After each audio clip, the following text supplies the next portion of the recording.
Al jaqdan Yo'l Kozak bilan Ефраева. Итак, Матчта Софияда өткен Олимпиада ойындарының бәйгесінде ТСК 2025 жылы чемпионы.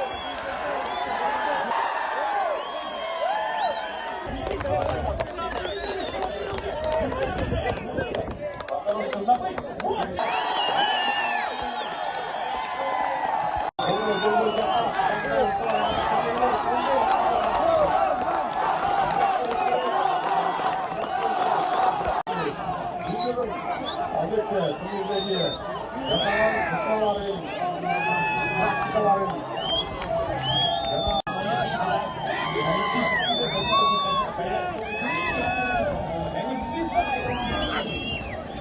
qirq sekundlik vaqtda